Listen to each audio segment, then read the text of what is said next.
안녕하세요. 저는 올해 65, 평생 가족을 위해 살았다고 믿어왔던 시어머니입니다. 남편과 저는 노후엔 조용히 둘이서 살며 여행도 다니고 싶었지만 사정이 바뀌었습니다. 결혼한 아들 부부가 경제적인 이유로 우리 집으로 들어오게 되었죠. 처음엔 가족이 함께면 더 따뜻하겠지 싶었는데 그건 제 착각이었습니다. 며느리는 회사 일에 치여 늘 바빴고 집안의 공기는 점점 차가워졌습니다. 그렇게 작은 서운함들이 쌓여 결국 폭발하기까지 그 과정을 오늘 이야기하려 합니다. 이야기가 마음에 드시면 좋아요, 알림 설정과 구독을 눌러주세요. 저희에게 큰 힘이 됩니다. 안녕하세요. 저는 올해 65, 이제는 하루를 느리게 살 줄 안다고 믿던 사람입니다. 택배가 오면 문 앞까지 천천히 걸어 나가고 장을 볼 때도 굳이 세일 표지판에 마음 급해지지 않으려 노력하며요. 그런데 그 느림이 무너진 날이 있었습니다. 바로 아들이 전화를 걸어와서 말했죠. 엄마, 잠깐만 같이 살자. 그 말 앞에 붙은 잠깐이라는 두 글자에 저는 마음을 놓았습니다. 젊은 애들 살림이 어디 쉬운가요? 대출이니 전세니 말만 들어도 머리가 지끈했죠. 저는 그저 그래, 힘들 땐 가족이 같이 있지 하고 대답했어요. 그때까지만 해도 이 선택이 제 노후의 속도를 완전히 바꿔놓을 줄은 몰랐습니다. 아들 부부가 들어오던 첫날, 저는 아침부터 손이 분주했습니다. 며느리가 좋아한다던 달게장에 고기를 넉넉히 찢어 넣고 깍두기는 설익은 무로 새로 담갔습니다. 식탁볼을 하얀 걸로 갈아놓고 오래 묵혀둔 찻잔도 꺼내 닦았습니다. 손주가 혹시 넘어질까 싶어 거실 카펫 가장자리를 테이프로 한 번 더 고정했고요. 작은 것 하나라도 미리 해놓고 싶었습니다. 함께 살면 훨씬 따뜻해질 거야 같은 막연한 기대가 제 등을 밀었습니다. 점심 무렵 집 앞 골목에 이삿짐 트럭이 들어섰습니다. 기사님이 벨을 누르자마자 저는 현관문을 활짝 열었습니다. 아들이 엄마, 저희 왔어요 하고 소리쳤고 며느리는 마스크 너머로 눈웃음을 지었습니다. 손주는 카시트에서 풀려난 새 참새처럼 팔을 휘저으며 할미 하고 달려왔습니다. 그 순간 어깨에 걸렸던 긴장 같은 것이 후두둑 떨어졌습니다. 아, 잘했다. 받아들이길 잘했어. 그렇게 생각했죠. 거실은 순식간에 박스의 숲이 되었습니다. 주방, 아이용품, 서류, 잡동산이라고 쓰인 박스들이 날림 글씨대로 제자리인지 아닌지 모르게 굴러다녔습니다. 저는 주방 박스를 먼저 뜯었습니다. 며느리가 가져온 유리 저장 용기와 제 스테인리스 반찬통을 같은 서랍에 넣으려 하자 며느리가 조심스레 말했습니다. 어머니, 저 이건 따로 둘게요. 세제 냄새가 달라서요. 순간 손이 허공에서 멈췄지만 곧바로 웃으며 고개를 끄덕였습니다. 그래, 요즘은 또 그런 걸 따로 쓰더라. 제 말투는 가벼웠고 마음도 그때는 가벼웠습니다. 아들은 거실 한켠에 멀티탭을 깔고 와이파이를 새 라우터로 바꾸겠다고 설치 설명서를 읽었습니다.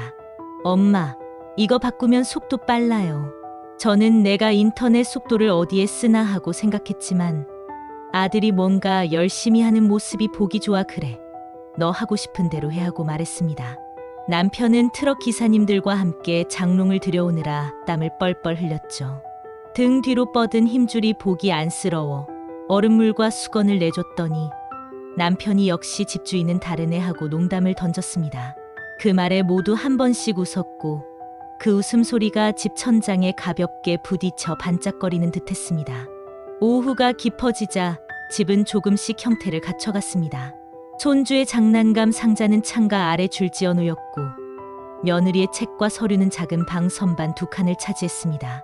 제 손길이 닿던 곳곳에 낯선 물건들이 자리 잡는 걸 보면서도 이상하게 섭섭하진 않았습니다. 비어있던 자리에 누군가의 생활이 채워지는 건 어쩐지 살아있다는 증거 같았으니까요. 해가 기울 무렵 달게장을 덮이며 식탁에 그릇을 펼쳤습니다. 책상 정리는 저녁 먹고 마저 하자. 아들이 아이를 의자에 올려두고 손을 씻으러 가는 사이 저는 며느리 앞에 김치를 놓았습니다. 며느리가 젓가락을 들었다가 살짝 멈칫했습니다. 어머니, 김치는 혹시 액젓 들어갔을까요? 응. 멸치 액젓 조금. 아, 제가 액젓을 잘 못 먹어서요. 괜찮아요. 저는 그냥 국물이랑 밥 먹을게요. 그 말이 나쁜 뜻이 아니라는 건 알았습니다. 체질이 그렇다니 어쩌겠습니까? 그런데 그 말 끝이 제 마음 어딘가를 살짝 긁고 지나갔습니다. 다음엔 새우젓으로 담가야겠다 하고 다짐하면서도 나도 모르게 숟가락을 조금 더 조심스레 놓게 되더군요. 식사 내내 손주는 숟가락을 손바닥으로 치며 박자를 맞추었고 아들은 눈을 반달로 접으며 엄마, 이 집 국물 맛은 진짜 그대로야 하고 말했습니다. 그 말이 무척 고마웠습니다. 며느리도 국물이 맑고 좋아요 하고 덧붙였죠. 저는 그 한마디에 마음이 툭 펴졌습니다. 사람 마음이란 참 간단하지요. 칭찬 한 숟갈로도 금세 뜨끈해지니까요. 저녁을 마치고 설거지를 하겠다고 일어서는 며느리를 말렸습니다. 첫날인데 앉아. 내가 할게. 며느리는 미안한 얼굴로 그럼 내일부터는 제가 할게요 했고 저는 내일부터는 같이 하자라고 답했습니다. 그 같이라는 말이 그때는 참 예쁘게 들렸습니다. 설거지를 마치고 거실로 나오니 남편과 아들이 TV 채널을 두고 사소한 줄다리기를 하고 있었습니다. 아버지, 이건 옛날 드라마 제 방이고요. 뉴스 끝나면 스포츠 하잖아요. 나는 이 배우가 좋아. 티격태격하는 소리가 집을 채웠고 며느리는 옆에서 아이의 수면 조끼를 정리하며 이런 소리 익숙하네요. 우리 집에서도 맨날 이랬어요 하고 웃었습니다.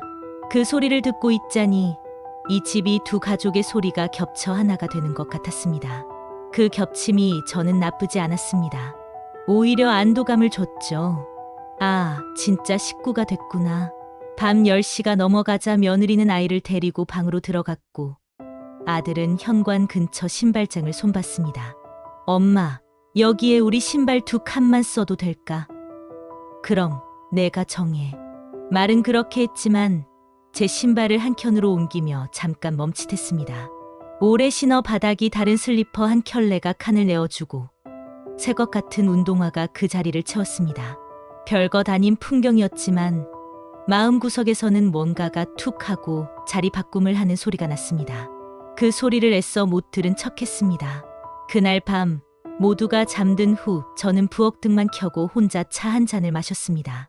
싱크대 위엔 새로 들인 전기포트가 자리하고 그 옆으로는 제가 쓰던 묵직한 주전자의 물기가 반짝였습니다.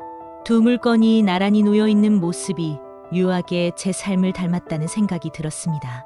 하나는 빠르고 편리하고 다른 하나는 느리지만 익숙한 것. 어느 쪽이 옳다 그르다 말할 수 없겠지요. 다만 같은 부엌에 공존하려면 서로의 뜨거움을 조금씩 양보해야 할 겁니다. 잠자리에 들기 전 남편이 물었습니다. 힘들지? 저는 습관처럼 아니, 괜찮아라고 했습니다. 사실 괜찮았습니다. 어쩌면 설렘이 더 컸습니다. 손주가 내일 아침 일어나면 할미 하고 달려올 걸 생각하니 무릎이 먼저 따뜻해지는 기분이었거든요. 머릿속으로는 내일의 집안일 목록을 차곡차곡 적었습니다.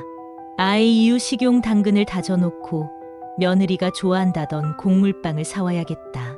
세제를 하나 더 사서 세탁기 옆에 따로 두자. 작은 실천들이 갈등을 막아줄 거라 믿었습니다. 그런데 불을 끄고 누운 뒤 천장에 눈이 익어갈 즈음 낯선 그림자가 한번 스쳤습니다. 며느리가 저희 건 따로 둘게요라고 말하던 목소리와 신발장 칸을 나눠 쓰던 장면이 10개 겹치더군요. 별일 아니라고 마음속으로 2번 되뇌고 나서야 잠이 왔습니다. 그때의 저는 몰랐습니다. 그 별일 아니야들이 모여 어느 날 별일이 된다는 걸. 다음 날 아침 손주가 가장 먼저 저를 불렀습니다. 할미. 그 외침이 작은 종소리처럼 집안을 울렸고 저는 다시 한번 다짐했습니다. 그래, 잠깐이라며 들어왔으니 잠깐만 마음을 더 내어주자. 가족이니까. 그렇게 우리의 동거는 시작되었습니다. 달력 첫 장을 넘기듯 자연스럽고 또 무심하게요. 저는 그날의 제 마음을 아직도 기억합니다. 따뜻했고 조금은 조심스러웠고 아주 미세하게 예고처럼 서늘했습니다. 그 서늘함이 무엇이었는지 저는 시간이 더 흐른 뒤에 알게 되었습니다. 아들 부부가 들어온 지 한 달쯤 되었을 무렵이었습니다. 처음엔 서로 조심스러워서 말도 부드럽고 웃음도 잦았죠. 하지만 사람 사는 집이 그렇듯 익숙함이 쌓이면 어느새 경계가 허물어지고 그 사이로 작은 마찰이 스며들기 시작했습니다. 그날 아침 저는 새벽부터 부엌에 서 있었습니다. 아침은 항상 제가 차렸습니다. 아들은 출근이 빠르고 며느리는 유치원에 아이를 맡기고 회사로 가야 하니 내가 그 정도는 해줘야지 하는 마음이었죠. 그래서 미역국에 계란말이 그리고 손주가 좋아하는 김가루 밥을 준비했습니다. 식탁에 앉은 며느리가 젓가락을 들더니 조심스레 말했습니다. 어머니, 아침은 그냥 간단히 드셔도 되는데 이렇게 매번 힘드세요. 그 말은 분명 배려였을 겁니다. 그런데 제 귀엔 이상하게 들렸어요. 힘들게 왜 하세요가 아니라 굳이 이렇게까지 안 해도 돼요로 들렸습니다. 속으로만 이게 정성인데 하며 씁쓸히 웃었습니다. 며칠 뒤 며느리가 세탁기를 돌리려는 걸 보고 저는 달려갔습니다. 같이 돌리자. 물 아까워. 내가 금방 탈수 눌러줄게. 그러자 며느리가 조금 머뭇거리다 말했습니다. 어머니, 저희 세제는 아기용이라 좀 달라서요. 따로 돌릴게요. 아, 그래? 그럼 내가 먼저 해. 입으로는 그렇게 말했지만 마음 한켠이 서늘했습니다. 우리 옷은 아기 옷이랑 같이 돌리면 안 된다는 뜻인가? 그렇게 생각하니 내 손에 들린 세탁 바구니가 갑자기 무겁게 느껴졌습니다. 며느리는 깔끔했습니다. 주방에 물때가 조금만 껴도 바로 닦았고 음식 냄새가 남으면 창문을 활짝 열었습니다. 그런 모습이 좋기도 했지만 가끔은 숨이 막혔습니다. 저는 하루 3번은 부엌에서 뭔가를 해야 마음이 놓이는 사람이거든요. 그런데 며느리는 어머니, 제가 요즘 다이어트 중이라 저녁은 가볍게 먹을게요. 국은 조금만 끓이세요. 냉장고 자주 정리해야 하니까. 이런 말을 자주 했습니다. 그때마다 저는 그저 고개를 끄덕였지만 점점 부엌 문턱을 넘기가 조심스러워졌습니다. 내 집인데도 내가 손을 대면 누군가 불편해할까 봐요. 어느 날은 김치가 거의 떨어져서 새로 담갔습니다. 마늘을 다지고 고춧가루를 풀어가며 양념을 만들었죠. 그날따라 손맛이 좋아서 간이 딱 맞았습니다. 이건 며느리도 좋아하겠다. 기쁜 마음으로 반찬통 하나를 며느리 냉장고 칸에 넣었습니다. 그런데 저녁 무렵 며느리가 조심스레 찾아왔습니다. 어머니, 김치 너무 감사한데요. 저희 냉장고에 냄새가 좀 많이 배서요. 제가 따로 김치 냉장고에 넣어둘게요. 그 말에 저는 괜찮다고 웃었지만 등줄기를 따라 차가운 게 스르륵 내려앉았습니다. 그래, 요즘 젊은 사람들은 또 그런 걸 중요하게 여기지. 스스로 다독였지만 그날 밤 김치통 뚜껑을 열 때마다 그 말이 되살아났습니다. 냄새가 배서요. 그 말 한마디가 마치 내 손맛 전체를 부정하는 것 같았습니다. 며느리는 성실했습니다. 아침 일찍 나가 밤늦게 들어왔습니다. 퇴근 후엔 아이 씻기고 다음날 준비를 하느라 정신이 없었죠. 그런 며느리를 보면서 요즘 며느리들은 참 고생이 많다고 생각했습니다. 그런데 문제는 그녀가 고마워요, 대신 괜찮아요를 더 자주 말한다는 거였습니다. 제가 빨래를 개면 어머니, 제가 할게요. 제가 아이 옷을 다리면 괜찮아요. 그냥 내일 입히면 돼요. 제가 국을 덜어주면 저는 그냥 샐러드 먹을게요. 그 말들이 쌓이니 어느새 제 자리가 없어졌습니다. 함께 사는 집인데 내가 할 일이 하나둘 사라져 가는 느낌이었죠. 나는 도와주는 사람이지 식구가 아니구나. 그 생각이 마음속에 잔잔히 퍼졌습니다. 어느 날은 며느리가 손주 이유식을 만들고 있었습니다. 작은 냄비에 당근, 브로콜리, 닭가슴살을 넣고 정성껏 끓이더군요. 제가 옆에서 그냥 김이랑 밥 말아줘도 잘 먹는데 하자. 며느리가 미소를 지으며 대답했습니다. 요즘은 이렇게 영양 밸런스를 맞춰줘야 해요. 그 말투는 부드러웠지만 그 안엔 옛날 방식은 안 맞아요라는 뜻이 담겨 있었죠. 그날 밤 저는 문득 나의 손맛은 이 집에서 더 이상 쓸모가 없구나라는 생각이 들었습니다. 그 후로 저는 조금씩 조심해졌습니다. 며느리가 퇴근하면 일부러 부엌 불을 꺼놓았습니다. 쉬게 해줘야지라는 핑계를 대며 사실은 내 존재가 불편할까봐 그랬습니다. 세탁기 소리가 들리면 문을 살짝 닫고 가스레인지 불이 켜지면 일부러 TV 소리를 키웠습니다. 이제는 같은 집에 살아도 서로의 일상은 겹치지 않는 마치 층간소음 없이 사는 두 세대처럼 되어버렸습니다. 하지만 사람 마음이란 게 참 모순이지요. 며느리가 문 닫고 방 안에서 웃는 소리가 들리면 괜히 서운해집니다. 나 없이도 행복하구나 하는 허전함이 밀려오고 그러다 또 그래 저 아이도 이제 자기 살 길을 가는 거지 하며 마음을 달랩니다. 그렇게 하루하루 마음을 다독이던 어느 날 저는 깨달았습니다. 이 집에서 나는 엄마가 아니라 그저 조심스러운 손님이라는 걸요. 이제 생각해보면 그때 며느리의 어머니 그건 제가 할게요는 정말로 예의를 지키려던 말이었을지도 모릅니다. 그런데 제 마음은 이미 너무 많은 괜찮아요 속에 달아 있었죠. 그날 이후 저는 부엌 창문을 열 때마다 스스로에게 말했습니다. 괜찮다고 해도 괜찮지 않은 게 사람 마음이구나. 제 생일은 3월 초였습니다. 봄이라기엔 아직 차고 겨울이라 하기엔 조금 느슨한 그런 계절이죠. 언제부턴가 제 생일은 조용히 지나가곤 했습니다. 남편이 퇴직한 뒤로는 그냥 둘이 밥 한 끼 맛있게 먹는 걸로 좋겠어요. 그런데 올해는 다를 줄 알았습니다. 아들 부부와 손주가 같이 사니 작게나마 함께 웃는 생일이 되리라 기대했거든요. 그날 아침 저는 며느리의 방문 앞에 서 있었습니다. 얘야, 나 시장 좀 다녀오려고 하는데 혹시 필요한 거 있어? 문틈으로 들려오는 대답은 짧았습니다. 아, 어머니. 괜찮아요. 저 오늘 회사에 중요한 회의 있어서요. 저녁에 늦을지도 몰라요. 그 말 한마디가 살짝 허공에 흩어졌습니다. 저는 괜찮다며 웃었지만 속으로는 그래, 회의야 중요하지. 그래도 오늘은 내 생일인데. 그 말은 입 밖으로 나오지 못했습니다. 시장은 봄 냄새로 가득했어요. 봄동, 냉이, 쑥이 한창이더군요. 손주가 좋아하는 딸기를 한 바구니 샀습니다. 집에 돌아오는 길, 두 손이 묵직했지만 마음은 가벼웠습니다. 그래, 며느리 바빠도 아들은 기억하겠지. 퇴근길에 케이크라도 사오겠지. 부엌에 들어서자 남편이 신문을 보며 물었습니다. 오늘 뭐 하려고? 그냥 미역국이나 끓이지 뭐. 생일인데도 미역국이야? 생일이니까 미역국이지. 저는 일부러 농담처럼 웃었습니다. 그 웃음이 내 귀엔 좀 공허하게 울렸습니다.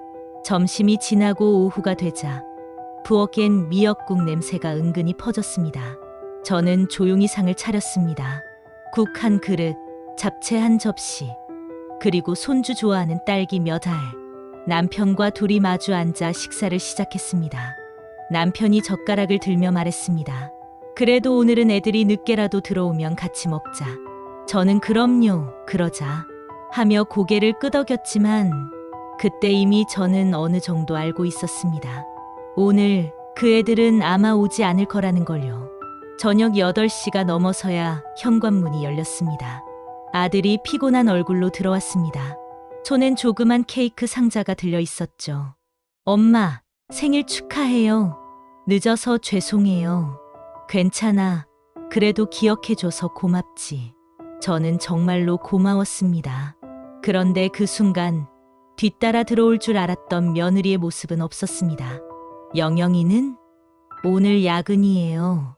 갑자기 팀 미팅이 잡혔다네요. 아들의 말투는 평소와 다르지 않았지만 그 짧은 대답이 제 마음에 작은 균열을 냈습니다. 저는 괜찮다며 케이크를 열었습니다. 하얀 크림 위에 Happy Birthday Mom이라고 적힌 케이크. 글씨체가 조금 어설펐지만 아들이 직접 썼다기에 그건 그것대로 고마웠습니다.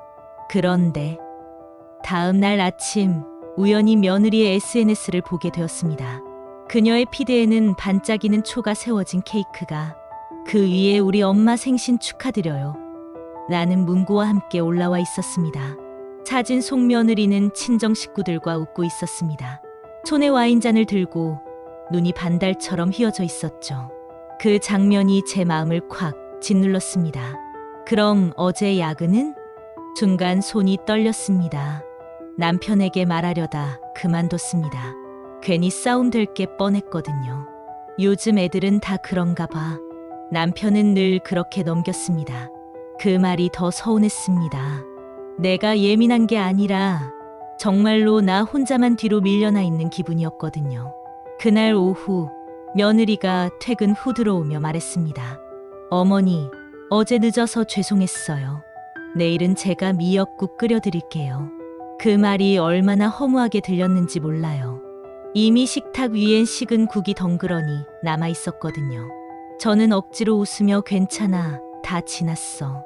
했지만 그 말은 제 입술을 벗어나자마자 허공으로 흩어졌습니다. 괜찮다는 건 늘 괜찮지 않다는 뜻이라는 걸 그때 처음 실감했습니다. 그날 밤 저는 불 꺼진 부엌에 혼자 앉아 있었습니다.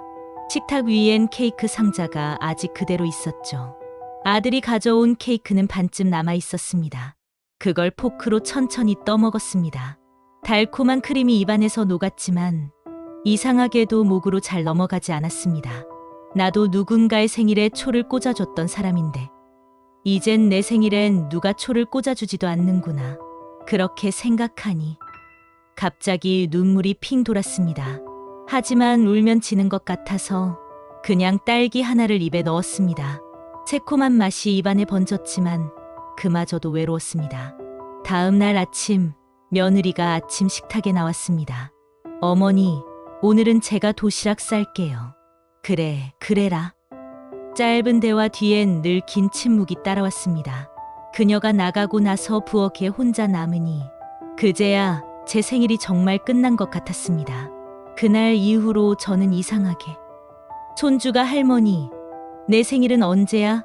라고 물을 때마다 대답이 잘 나오지 않았습니다. 생일이 뭐라고 이렇게 마음이 복잡해지나. 스스로 다그쳐도 그 서운함은 좀처럼 사라지지 않았습니다. 며느리에게 그 일을 직접 말한 적은 없습니다. 대신 그날 밤 몰래 SNS 사진을 다시 한번 보고 손끝으로 화면을 밀어 넘기며 혼잣말했습니다. 그래, 내 부모님도 축하받을 자격 있지. 하지만 나도 누군가의 엄마야. 그 말이 입 밖으로 새어나오자 목안이 울컥했어요. 그날 이후 저는 며느리가 내게 미소를 지어도 눈을 마주치지 않게 됐습니다. 마음속 어딘가가 서서히 닫혀버린 것 같았습니다. 사건 3의 의미. 이 장면은 시어머니의 마음이 이해에서 거리두기로 넘어가는 첫 전환점입니다. 며느리에 대한 섭섭함이 단순한 감정이 아니라 나는 이 집의 한쪽 벽지처럼 투명한 존재라는 자각으로 번지죠. 이때부터 시어머니의 마음은 냉소와 체념으로 물들기 시작하며 다음 사건사에서 남편의 무심한 반응이 그 불씨를 더 짙게 키우게 됩니다. 며느리의 생일날 사진을 보고 며칠이 지나도 제 마음은 쉽게 가라앉지 않았습니다. 겉으론 평소처럼 밥을 차리고 손주를 돌봤지만 속에서는 무언가가 끓는 냄비처럼 부글부글 올라오고 있었어요. 말하지 않으면 속이 더 뒤틀릴 것 같아서 결국 남편에게 털어놨습니다. 당신, 나한테 너무한 것 같지 않아? 내 생일이라고 다 잊고 자기 친정 생일은 챙기고 그게 말이 돼? 남편은 신문을 접지도 않은 채 말했어요. 에이, 요즘 애들이 다 그렇다잖아. 친정이 먼저인 게 당연하지. 거기서 정 붙이고 컸는데 그 한마디가 제 가슴을 꾹 눌렀습니다. 요즘 애들 다 그렇다. 그 말은 나의 서운함을 이해하지 않겠다는 선언 같았습니다. 그날 이후 저는 남편의 입에서 그 말이 다시 나올까봐 겁이 났습니다. 뭔가 말하려 하면 머릿속에 먼저 맴돌았죠. 또 요즘 애들이 그렇다고 하겠지.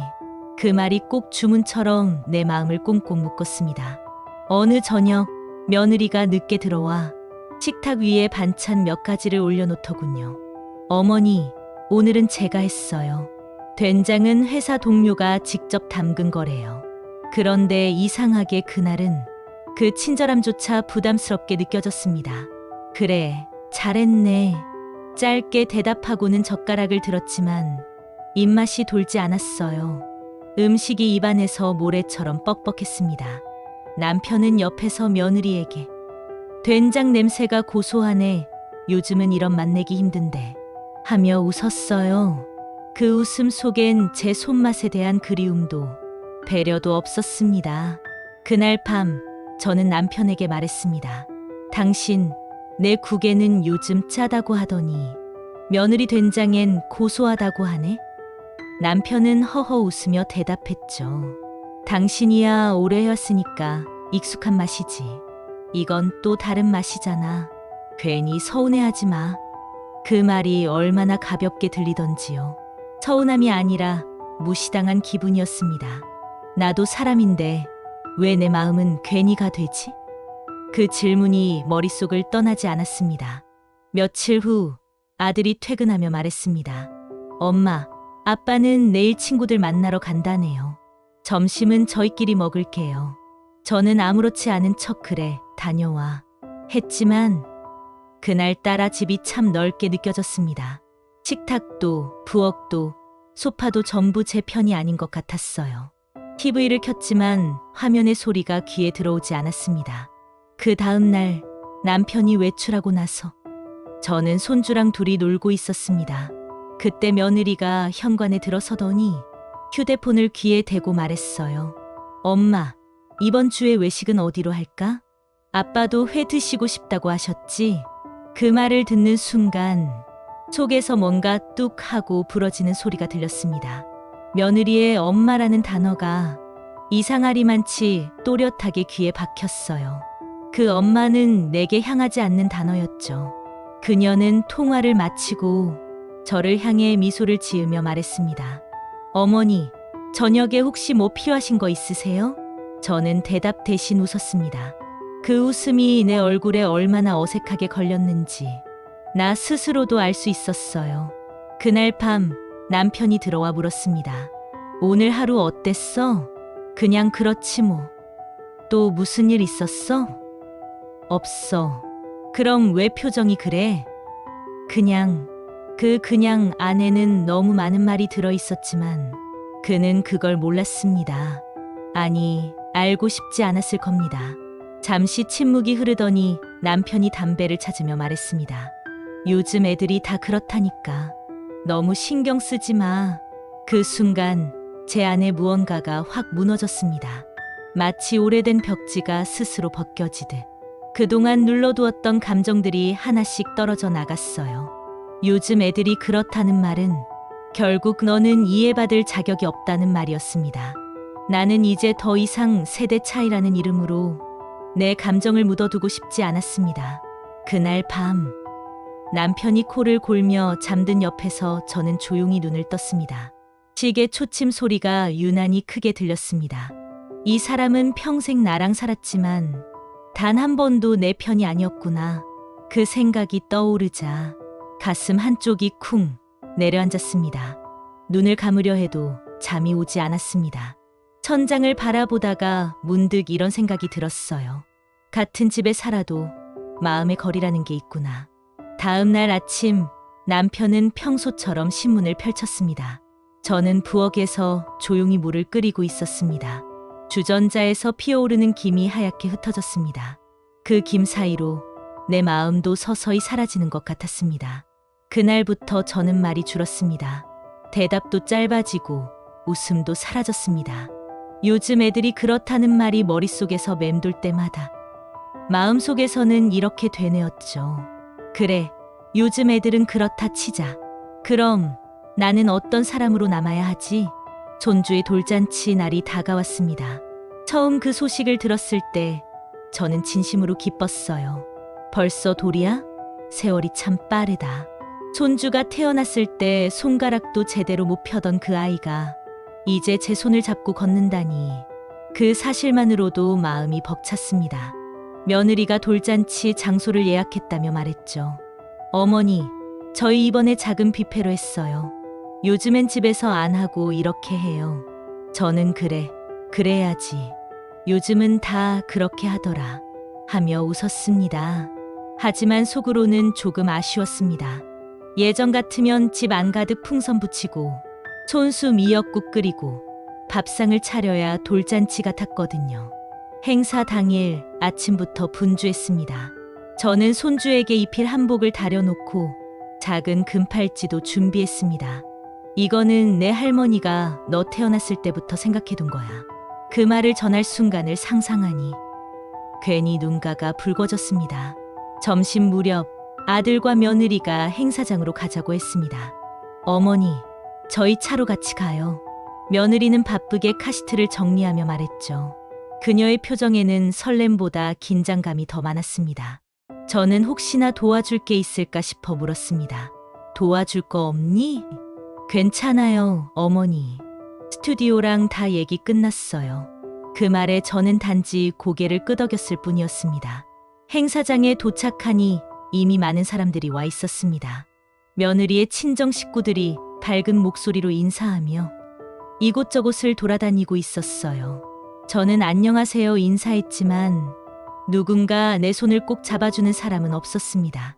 다들 며느리의 부모, 언니, 조카에게 인사하느라 분주했죠. 어머니, 이쪽이에요. 며느리가 손짓하는 방향에는 행사장 한쪽 조용한 벽 옆자리가 있었습니다. 그곳에는 이미 제 남편이 앉아 있었습니다. 구석진 자리. 정면 무대와는 살짝 비껴선 위치였죠. 식이 시작되자 사회자가 며느리와 아들을 소개했습니다. 오늘의 주인공, 영영이의 멋진 엄마, 아빠를 모시겠습니다. 사람들이 박수를 쳤고 며느리의 친정어머니가 환하게 웃으며 카메라를 들었습니다. 저는 박수를 치며 웃었지만 손끝이 조금 떨렸습니다. 사회자가 이어서 말했습니다. 이제 부모님들과 조부모님을 모시고 가족 사진을 찍겠습니다. 그때 저는 가볍게 자리에서 일어섰습니다. 그런데 며느리의 사촌이 먼저 나서며 이쪽은 친정 쪽 먼저 모실게요. 하고 외쳤습니다. 순식간에 며느리의 가족들이 무대 위로 올라갔습니다. 남편이 제 어깨를 툭 치며 말했습니다. 우리 차례 오겠지. 기다리자. 그 말이 얼마나 공허하게 들리던지요. 잠시 뒤 사회자가 말했습니다. 이제 시댁 어르신들도 함께 모시겠습니다. 사람들이 자리에서 일어나며 박수를 쳤습니다. 그때 며느리가 저희 쪽으로 와서 말했습니다. 어머니, 아버님, 이쪽으로 오세요. 그녀의 말투는 예의 바르고 정확했지만 그 속엔 형식적인 절차라는 냉기가 느껴졌습니다. 사진을 찍을 때 저는 무대 한쪽 끝, 거의 프레임 밖에 서 있었습니다. 남편은 아들을 중심으로 한 발 앞에 섰고 며느리와 손주는 중앙에 있었습니다. 자, 웃으세요.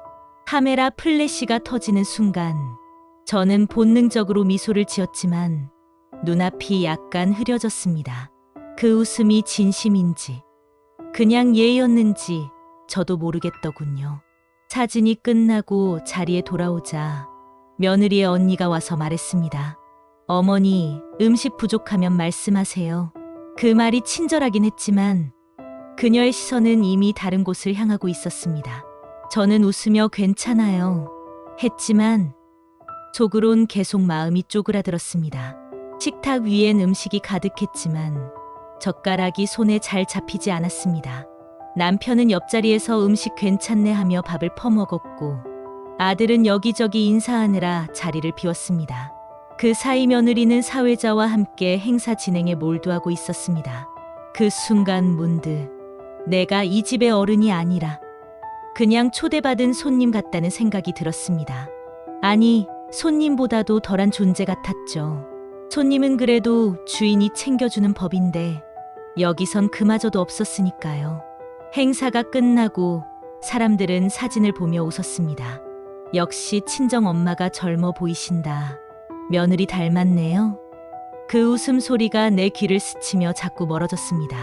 손주는 품에 안고 싶었지만 며느리의 친구가 먼저 안고 사진을 찍기에 괜히 나설 용기가 나지 않았습니다. 그날 집에 돌아오는 길, 차 안엔 묘한 침묵이 흘렀습니다. 남편이 창밖을 보며 말했습니다. 그래도 무사히 끝나서 다행이네. 저는 대답 대신 창밖을 바라봤습니다. 가로등 불빛이 창문에 비치며 흔들렸습니다. 그 흔들림이 꼭 제 마음 같았어요. 집에 도착하자 아들은 고맙다며 말했습니다. 엄마, 아버지, 오늘 와주셔서 감사해요. 그 한마디가 너무 낯설었습니다. 와줘서 고맙다니? 이 집은 내 집인데 왜 내가 와준 사람이 되어버린 걸까요? 남편은 대수롭지 않게 말했다. 이제 애들 세대가 주인공이지. 우린 그냥 뒤에서 바라보는 거야. 그 말이 머리에 맴돌았습니다. 뒤에서 바라보는 거야. 그게 사랑이 될 수도 있지만 오늘 같은 날에는 참 서럽게 들리는 말이었습니다. 그날 밤 저는 방 안불도 켜지 않은 채 앉아 있었습니다. 휴대폰 속 사진을 한 장 한 장 넘겼습니다. 무대 위 단체 사진에서 저는 살짝 구석에 웃고 있었습니다. 그 웃음이 너무 낯설었어요. 나를 빼놓고 찍은 사진도 있었죠. 며느리와 친정 가족이 손주를 안고 웃는 사진. 그 사진 속에서 손주는 해맑게 웃고 있었고 그게 오히려 나를 더 아프게 했습니다. 그래, 내 웃음이 가장 예쁘다. 그렇게 중얼거렸지만 눈물이 볼을 타고 흘러내렸습니다. 돌잔치가 끝난 후 집안의 공기는 전과 달리 조금 더 무거워졌습니다. 겉으로는 아무 일 없던 것처럼 식사도 같이 하고 웃음도 섞였지만 그 웃음엔 묘하게 얇은 막이 씌워져 있었어요. 서로의 마음이 닿기 전에 미끄러져 버리는 마치 코팅된 유리 같은 거리감이 생겼습니다. 저는 그걸 느끼면서도 애써 모른 척했습니다. 내가 너무 예민한 거겠지. 며느리도 나름의 사정이 있을 거야. 그렇게 스스로를 다독이며 하루하루를 보냈습니다. 그러던 어느 날이었습니다. 아들이 늦게 퇴근하고 며느리가 주방에서 식탁을 정리하던 밤이었어요. 저는 조용히 설거지를 도와주려 다가갔습니다. 그릇 내가 씻을게. 아니에요, 어머니. 제가 금방 할게요. 그 말은 평소와 다르지 않았지만 그날따라 그 제가요라는 말이 유난히 또렷하게 들렸습니다. 제가요, 그 짧은 두 글자 속에 어머니는 안 하셔도 돼요 라는 벽이 느껴졌거든요. 그래도 나도 같이 좀 하자. 나도 이 집 사람인데. 제가 웃으며 말하자. 며느리의 손이 잠깐 멈췄습니다. 그녀는 조심스럽게 고개를 들더니 말했습니다. 어머니, 그 말투는 망설임이 가득했어요.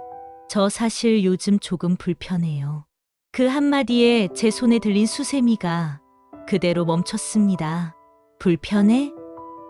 네, 서로 신경을 너무 많이 쓰는 것 같아요. 저희도 죄송하고 어머니도 힘드시잖아요. 그래서 그냥 따로 사는 게 낫지 않을까 싶어요. 그 말이 조용히 부엌을 울렸습니다. 냉장고의 미세한 소음, 주전자에서 떨어지는 물방울 소리까지 모두 들릴 만큼 정적이 흘렀습니다. 저는 잠시 말을 잃었습니다. 그래, 그게 내 생각이구나. 겨우 그렇게 말했지만 입술이 떨려서 발음이 제대로 나오지 않았습니다. 며느리는 눈치를 보듯 조용히 덧붙였어요. 어머니, 오해하지 마세요. 저도 어머니 싫어서 그러는 건 아니에요. 그냥 서로 조금 편하게 살자는 뜻이에요. 편하게. 그 단어가 그렇게 잔인할 줄 몰랐습니다. 누군가에게 편안함이란 말이 다른 누군가에겐 나는 불편한 존재다라는 뜻이 될 수도 있다는 걸 그날 처음 깨달았습니다. 그날 밤 잠이 오지 않았습니다. 남편은 이미 골아떨어졌고 집은 이상할 정도로 조용했습니다. 나는 부엌 불만 켜고 앉아 있었습니다. 테이블 위엔 설거지하다 말고 놓아둔 젖은 그릇 한 개, 그리고 수세미 하나가 말라가고 있었습니다. 불편하다, 따로 살자. 그 말이 계속 머릿속을 맴돌았습니다. 며느리는 그저 솔직했을 뿐일지도 모릅니다. 하지만 제겐 그 말이 이 집에 당신 자리는 없어요 라는 선고처럼 들렸습니다. 다음 날 아침 저는 일부러 평소보다 일찍 일어났습니다. 손주 도시락을 싸고 남편 아침상을 차렸습니다. 평소와 똑같이 행동하면 어제의 말이 꿈처럼 느껴질지도 모른다는 생각이 들었거든요. 하지만 식탁에 앉은 남편에게 무심코 물었습니다. 여보, 우리 따로 사는 게 좋겠대. 남편이 신문을 내리며 고개를 들었습니다. 뭐가? 며느리가 그러더라. 서로 불편하다고. 남편은 한참 말이 없었습니다. 그러다 이내 짧게 한숨을 쉬며 말했죠. 그래, 뭐 그럴 수도 있지. 그 말 한마디가 내 가슴을 찢었습니다. 그럴 수도 있지? 당신도 요즘 힘들잖아. 애들이 따로 살면 당신도 편할 거야. 편하다는 단어가 또 나왔습니다. 어제 며느리의 말이 떠올랐고 이번엔 남편의 입에서 같은 말이 나왔습니다. 그 순간 나는 깨달았습니다. 이 집에서 나를 불편해하지 않는 사람은 이제 아무도 없구나. 며칠 뒤 며느리와 아들이 진지한 얼굴로 제게 다가왔습니다. 어머니, 저희가 집 근처에 전세 알아봤어요. 아직 확정은 아니고요. 그냥 생각만요. 며느리의 목소리는 예의 바르고 조심스러웠습니다. 그 조심스러움이 오히려 더 아프더군요. 나를 상처 입히지 않으려 애쓰는 태도. 그게 결국 당신이 상처받을 말을 하겠다는 예고처럼 느껴졌습니다. 아들은 중간에서 애써 밝게 말했습니다. 엄마, 요즘 집값도 싸졌대요. 우리 조금만 떨어져 살면 서로 더 좋을 것 같아요. 그 말을 듣는 순간 내 속에서 무언가가 와르르 무너졌습니다. 내가 평생 지켜온 집, 가족의 웃음이 깃들어 있던 공간이 이제는 서로 떨어져야 편한 집이 되어버린 겁니다. 그날 밤 저는 혼자 안방 불을 끄고 누웠습니다. 눈을 감으면 아들의 목소리가 들렸습니다. 서로 불편하니까 따로 사는 게 낫지 않을까? 그 말이 귓가에 반복되다 어느 순간엔 엄마, 이제 나 좀 내버려둬요로 바뀌어 들렸습니다. 내가 바라던 건 대단한 게 아니었는데 같은 밥상에 둘러앉아 그날 있었던 일을 나누는 것, 손주가 내 무릎에 앉아 웃는 것, 그게 다였는데 언제부터 그게 불편한 일이 돼버렸을까? 며느리는 끝내 말했습니다. 어머니, 저도 솔직히 같이 살면 자꾸 눈치가 보여요. 그게 어머니 때문이 아니라 그냥 제가 부족해서 그래요. 그녀의 말은 진심이었을지도 모릅니다. 하지만 그 순간 나는 아무 대답도 하지 못했습니다. 눈물이 고여 목 끝까지 차올랐지만 그걸 보이면 지는 것 같아서 그저 고개만 끄덕였죠. 그래, 내가 불편하지 않게 해줄게. 그 말은 마치 약속처럼 들렸지만 사실은 그래, 내가 나갈게라는 뜻이었습니다. 며느리의 입에서 따로 사는 게 낫지 않을까요? 라는 말이 나온 뒤 집안은 더 조용해졌습니다. 아무도 싸운 건 아니었지만 서로의 말 한마디, 발소리 하나에도 공기가 달라졌습니다. 식탁 위의 밥그릇은 여전히 3개였지만 그 사이에는 투명한 벽이 생긴 듯 했습니다. 그 벽은 소리 없이 그러나 확실하게 우리를 떨어뜨려 놓고 있었습니다. 며느리는 여전히 예의 바르고 조용했습니다. 그녀는 저를 어머니라 불렀고 제가 시키지도 않았는데 빨래도 청소도 잘했습니다. 하지만 이상하게도 그 모든 행동이 나를 더 외롭게 만들었습니다. 그녀의 예의는 벽이었어요. 그 벽은 부드럽지만 단단했고 나는 매번 그 앞에서 걸음을 멈췄습니다. 어느 날 남편이 저녁을 먹으며 말했습니다. 영영이네, 진짜 이사 갈지도 모르겠네. 너무 서운해하지 말자고. 그 말에 나는 젓가락을 내려놨습니다. 서운해하지 말자고? 이게 서운한 일 아니야? 요즘 세대는 다 그렇잖아. 부모랑 같이 살면 서로 불편하다더라. 그 말, 그 지긋지긋한 말. 요즘 애들은 다 그렇다. 또다시 그 말이 나왔습니다. 순간 가슴 속에서 뜨거운 게 훅 치밀어 올랐습니다. 당신은 왜 늘 걔들 편만 들어? 나는 뭐야? 나도 사람인데, 나도 엄마야. 내가 뭘 그렇게 잘못했는데? 남편은 놀란 얼굴로 나를 바라봤습니다. 그냥 그게 현실이잖아. 당신도 마음 편히 살아야지. 마음이 편해. 지금 내가 편해 보여? 내 목소리는 이미 떨리고 있었습니다. 당신은 하루 종일 나가서 사람들 만나잖아. 나는 하루 종일 이 집 안에서 누가 문 여는 소리에조차 눈치 보면서 살아. 그게 편한 거야? 남편은 말이 없었습니다. 그 침묵이 나를 더 미치게 했습니다. 며느리가 방에서 조용히 나왔습니다. 어머니, 그녀의 목소리가 조심스러웠습니다. 죄송해요. 제가 잘못 말한 것 같아요. 그 순간 내 안에 묶여있던 감정이 폭발했습니다. 아니, 내가 뭘 잘못했니? 내 말이 맞지. 내가 불편하지. 내가 내 앞에 있으면 숨 막히지. 내가 내 집에 얹혀 사는 사람처럼 느껴지지. 며느리의 얼굴이 하얗게 질렸습니다. 그런 뜻이 아니에요, 어머니. 정말 그런 뜻 아니에요. 그럼 무슨 뜻이야? 내가 눈치 없이 굴었다는 뜻이잖아. 내가 왜 이 집에서 눈치를 봐야 해? 이 집은 내 집이야. 내가 평생 일해서 산 집이야. 그 말이 나오자 거실 공기가 한순간 얼어붙었습니다. 손주가 놀라서 울음을 터뜨렸고 아들이 달려나와 소리쳤습니다. 엄마, 그만 좀 하세요. 그 한마디가 마지막 불씨를 던졌습니다. 순간 세상이 멈춘 듯 했습니다. 아들이 나를 바라보는 눈빛이 처음 보는 낯선 사람 같았습니다. 엄마, 그만 좀 하세요.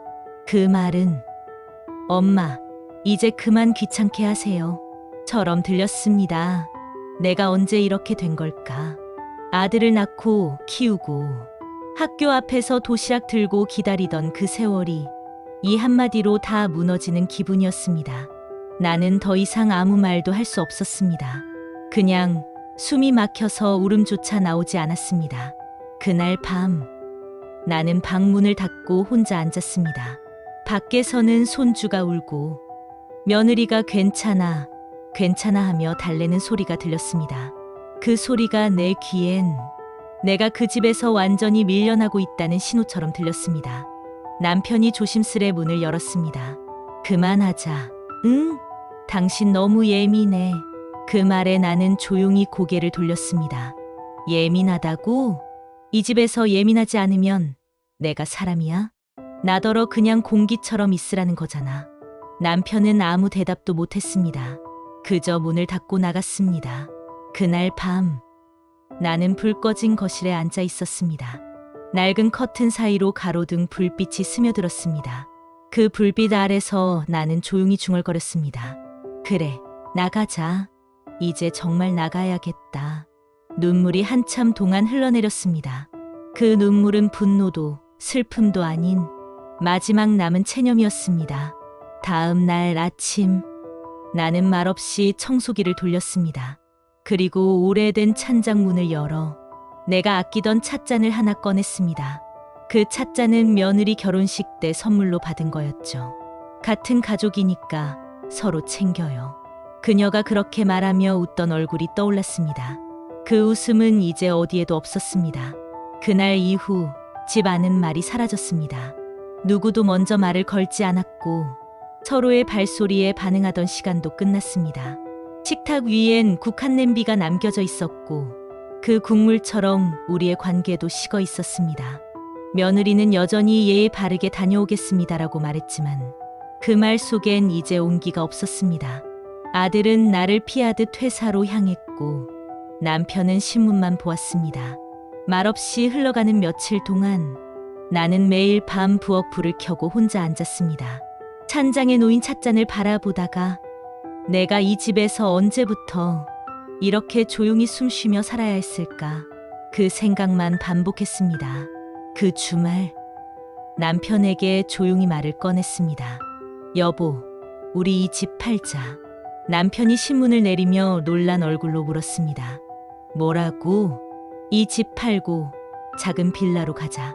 우리 둘이만.